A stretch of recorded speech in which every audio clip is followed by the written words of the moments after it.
Hallo Leute, heute bin ich in Portichol. Das ist ein Stadtteil von Palma. Und ich dachte, obwohl ich ein bisschen viel geredet habe in letzter Zeit und meine Stimme etwas angeschlagen ist, habe ich trotzdem 10 Minuten für euch, um euch zu erzählen, was ich immer wieder gefragt werde. Homeoffice Mallorca, wie geht das? Und die Antwort, es geht fantastisch gut. Es gibt zwei Teile zu dieser Antwort. Das erste ist die Praktikabilität. Wie lässt sich das durchführen? Ist das tatsächlich machbar? Und das zweite ist, was sind die Vorteile? Und die Vorteile sind vor allen Dingen in der Lebensqualität. Kommen wir erstmal zum ersten Teil. Ich bin Berater und Interim Manager. Ich bin seit 20 Jahren immer wieder unter der Woche bei unterschiedlichen Kunden gewesen. Für 3 Tage, für 4 Tage, auch für 5 Tage. Das heißt, ich war es gewohnt zu reisen, habe mich Sonntagabend oder Montagmorgen ins Auto, in den Flieger oder in den Zug gesetzt und bin irgendwo hin. Von Hamburg, meiner Homebase, dann nach Köln, nach Düsseldorf, nach München, nach Den Haag. Wenn die Projekte weiter weg waren, zum Beispiel in China, ging das natürlich nicht, da bleibt man dann etwas länger. Aber das war, was ich gewohnt war. Über Jahre, über 15 Jahre. Und das war so für mich wie Busfahren, um zur Arbeit zu kommen. Abends ist man dann im Hotel und mit allen Vor- und Nachteilen. Das heißt, es ist ein anderes Leben, was sich mit dem des Familienvaters nicht vereinbaren ließ. Und auch in der Partnerschaft musste man da genau wissen, kann man das machen. So, aber das habe ich gemacht, es hat mir Spaß gemacht, bis ich mich auf einmal mit dem Gedanken konfrontiert sah, warum kann ich das nicht von Mallorca aus machen?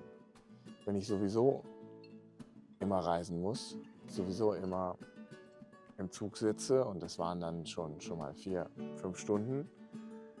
Ihr kennt die Züge in Deutschland. Oder mit dem Flieger, dann hat man ja auch eine gewisse Zeit. Man muss zum Flughafen fahren. Man muss sich früher am Gate aufhalten und so weiter und so fort. Das alles hat schon immer so seine 2 Stunden gedauert, mindestens. Auch wenn es nur ein kurzer Flug war. Und ich dachte, da war ich auf einem Projekt in Stuttgart. Schöne Grüße. Da fliegst du in 1 Stunde und 40 Minuten nach Mallorca. Das ist fast so viel, wie ich in Hamburg, vom Westen Hamburg, vom Bezirk Altona, nach Wandsbek gebraucht hatte, um da auf einem Projekt zu arbeiten. Ich übertreibe, aber man kann sich das ja immer schön zurechtlegen. Zurechtlügen habe ich nicht gesagt. So, also, wenn du so ein Leben führst wie ich, dann ist es für dich normal, dass du Anreisezeiten hast. Und als ich die Entscheidung getroffen habe, habe ich nicht lange gewartet. Ich habe am Projekt gefragt, ob das für die problematisch sei. Denen gesagt, dass ich das jetzt versuchen möchte. Und habe das tatsächlich für genau ein halbes Jahr zur Probe gemacht. Und nach diesem halben Jahr habe ich den Mietvertrag unterschrieben für mein kleines Stadthaus. Irgendwie in einem netten Dorf in der Inselmitte. Ja, Sie würden sagen, es ist eine kleine Stadt. Ich sage, es ist ein Dorf. Was habe ich in diesem halben Jahr gemacht? Ich bin hin und zurück geflogen. Es gab nicht eine nennenswerte Verspätung. Es gab eine. In diesem halben Jahr. Jede Woche habe ich das gemacht. Ich habe in Hotels übernachtet in Palma und in verschiedenen Orten in der Inselmitte. Und ich habe mir angesehen, ob das funktioniert. Sind die Taxis zuverlässig? Kommt man schnell am Flughafen weg? Gibt es irgendwelche Überraschungen? Gibt es irgendwelche Streiks? Ähm, Weil ich wollte ja da nicht die Katze im Sack kaufen und sehen, funktioniert das? Und wie gesagt, ich habe das ausprobiert, mich in diesem halben Jahr aber schon damit auseinandergesetzt, wo würde es passen. Zu diesem Zeitpunkt ist dann Palma für mich rausgefallen, weil immer wenn ich da war, gab es viel Stau und ich konnte mit meinem Mietwagen nirgendwo parken. Das muss man dann lernen. Palma ist keine Stadt zum Autofahren. Da brauchst du eine Garage, eine Tiefgarage, einen Parkplatz irgendwo. Aber du kannst dein Auto nicht irgendwo in der Straße abstellen. Das werden alle die Leute gemerkt haben, die Urlauber sind und einfach mal einen Tag versucht haben, von ihrem beschaulichen kleinen Strandort nach Palma reinzufahren und da irgendwo zu parken. Vergiss es. So, also das habe ich aber alles ausprobiert und mir dann ein Dorf in der Inselmitte gesucht, wo ich ungefähr eine halbe Stunde mit dem Auto hin brauchte und auch zurück. Das erschien mir zu der Zeit sehr nah. Und mittlerweile habe ich aber gelernt, dass alles, was auf Mallorca irgendwie länger als eine Viertelstunde, 20 Minuten weg ist, für die Leute, die hier wohnen, unbeschreiblich weit erscheint. Warum? Auf der Insel kann man, wenn man sich anstrengt und wirklich von ganz hier nach ganz da fährt, ist man maximal eine Stunde 10 Minuten im Auto. Mehr geht nicht. Deswegen kommt einem das so wahnsinnig weit weg vor. So, und das war alles vor der Pandemie. Und ich bin dann hin und her gependelt, ohne Probleme. Ja, und mit und nach der Pandemie ist es natürlich ein Traum, weil sich doch sehr, sehr viele an das Homeoffice gewöhnt haben. Auch von Unternehmen, die mich beauftragen. Und so dass es für viele reicht, wenn man einmal im Monat vorbeischaut. Ich habe auch von hier aus mit Unternehmen in den Staaten gearbeitet. Amerika, meine ich. Und da bin ich halt dann nie rübergefahren. So, da muss man mit den Zeiten ein bisschen gucken. Da hast du ja Zeitverschiebung. Aber das ist auch noch so ein Plus, wo ich gleich überleiten will. Ist es praktikabel? Antwort ja. Ist es angenehm? Du musst halt in der gleichen Zeitzone sein. Und deswegen ist es für mich super angenehm, weil ich halt morgens zu normalen Zeiten aufstehen kann und auch zu normalen Zeiten meinen Abend genießen kann. Wenn du jetzt in Thailand, auf Bali, sonst irgendwo in der Welt leben würdest, in Amerika, und dann Homeoffice machen würdest mit deutschen Klienten, schwierig. Musst du deinen Tag umbauen und muss jeder überlegen, ob das geht, wenn Leute natürlich Nachteulen sind und tagsüber in den Meetings ein bisschen eindösen wollen, dann geht das natürlich auch. So. Und das heißt, ich fliege einmal im Monat nach Deutschland, manchmal zwischendrin. Es kommt natürlich immer darauf an, mit wem man arbeitet. Und das funktioniert super. Ich arbeite dann vor Ort da sehr konzentriert.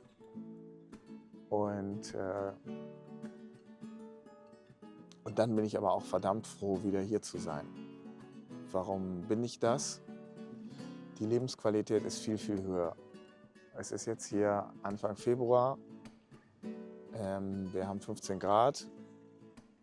Ich kann abends rausgehen, ich kann Sport machen, ohne dass ich Angst haben muss, mich ständig zu erkälten. Das Essen ist sehr viel besser, auch sehr viel günstiger. Hier kriege ich irgendwie ein Kilo Artischocken ohne Witz für 1 Euro, 2 Euro, Orangen genauso. Ja, die Preise sind auch hier durch die Inflation etwas teurer geworden, aber es ist kein Vergleich zu dem, was ich von meinen Geschwistern kenne, was ich was ich kenne von meinen Kollegen und Kolleginnen. Die reiben sich immer die Augen, wenn ich irgendwie erzähle, wie gut wir es hier haben. Mittlerweile bin ich auch von der Inselmitte nach Palma umgezogen, weil ich gemerkt habe, dass ich am Wochenende mindestens immer einen Tag in Palma war. Wunderschöne Stadt. Und da bin ich meistens mit dem Taxi unterwegs. Ja, was sich jetzt in Deutschland nach Geldverschwendung anhört, ist also so, dass ich vom Flughafen mit Flughafenzuschlag und Gepäckzuschlag 20 € zahle. Da war ich in Hamburg eigentlich mindestens mit 50, 60 € dabei. Innerhalb der Stadt, wenn ich jetzt nur mal 10 Minuten von A nach B fahre, zahle ich 5, 6 € tagsüber und abends und nachts sind dann vielleicht 7, 8 €. Da gibt es halt dann entsprechend Nachtzuschläge. Busfahren ist hier komplett kostenlos. Wir reden vom Jahr 2025. Das war in den letzten 2,5 Jahren auch so. Du steigst einfach mit deiner Karte, die dich als Resident, das heißt als Bewohner der Stadt ausweist, steigst du einfach in den Bus, hältst die ans Lesegerät und kannst also fahren. Das ist super angenehm. Du musst kein Kleingeld raussuchen, man muss nicht die Karte aufladen, nicht sonst wie was. Und über Landbusse nimmst du einfach, dass du mit deiner ganz normalen Kreditkarte, auch von der Deutschen Bank, steigst du in so einen Überlandbus. Das sind die gelben Busse, gelb-roten Busse. Hältst du beim Einsteigen ran und beim Aussteigen hältst du sie nochmal ran und da wird das von deiner Kreditkarte abgebucht. Natürlich, du kannst auch mit Bargeld zahlen beim Busfahrer, aber das haben die dann so gemacht, dass das dann gleich doppelt so teuer ist, ohne Witz. Insgesamt ist es hier viel digitaler. Ich gehe nie mit Bargeld aus dem Haus, nie, wirklich, wirklich nie. Es sei denn, ich will irgendjemand, der in der Straße musiziert, mal irgendwie einen Euro geben. Du kannst überall, auch auf dem Wochenmarkt, mit der Karte zahlen, vielmehr mit kontaktlos. Also Karte schiebt hier niemand irgendwo rein. Alle zahlen sie irgendwie kontaktlos mit ihrem Handy oder mit der Apple Watch. Parkautomaten, Kaffeeautomaten, alles bargeldlos. Mir gefällt's, weil, wie gesagt, dieses Geklimper mit dem Kleingeld und immer Scheine raussuchen und so weiter ist nichts für mich. Es gibt Leute, die zahlen gerne mit Bargeld, könnt ihr gerne so machen, macht das gerne. Ich finde es fantastisch so. Und dann als letztes die Menschen. Man wird hier angelächelt in der Straße, man wird angelächelt im Supermarkt, wenn man sich irgendwie beim Bäcker was kauft. Die Leute strahlen einen an, man hält immer einen kleinen Schnack. Und ja, da kann auch nicht jeder drauf. Es kann sein, dass 3 Leute vor dir in der Kasse stehen und die Kassiererin unterhält sich mal eine Minute mit der alten Dame, die da steht. Und das ist für alle in Ordnung. Der Autoverkehr läuft langsamer hier. Die Leute fahren nicht gerade bei Grün sofort also schießen los, wenn die Ampel grün wird. Fahren dann sofort mit Kavalierstadt los. Es wird irgendwie grün. Dann guckt man, irgendwie ist noch wirklich grün. Es gibt auch keine Gelbphase und dann legen die Leute den Gang ein und fahren langsam los. Doof, wenn du es eilig hast, aber richtig cool, wenn du einfach einen stressfreien Abend haben willst und kannst damit rechnen, dass niemand hupt, dass niemand sich nervt, auch wenn du in der Straße hältst und jemanden rauslässt, niemand hupt. Alle haben sie irgendwie ein bisschen Zeit und dann hast du das gefälligst auch. So, mein kurzes Fazit, warum ich gerne Homeoffice auf Mallorca mache. Ich kenne Mallorca. Ich bin sicher, man kann das in Kroatien, man kann das in Griechenland genauso machen. Da habe ich aber keine Erfahrung. Ich erzähle von Mallorca und wie ich hier mein Leben nochmal nach vorne bringen will, auch wenn ich glücklich bin. Ich denke, es geht immer ein bisschen besser. Für mich ist die Reise noch nicht zu Ende. Ich habe noch viel vor. Ihr könnt mich dabei begleiten. Wenn ihr mehr darüber sehen wollt, vielleicht schaut ihr mal in eins meiner anderen Videos rein. Zum Beispiel das hier. Und wenn ich häufiger bei euch erscheinen soll in den Vorschlägen, dann abonniert einfach meinen Kanal. Und wir sehen uns wieder. Ich wünsche euch was, bleibt gesund und redet nicht so viel. Ciao.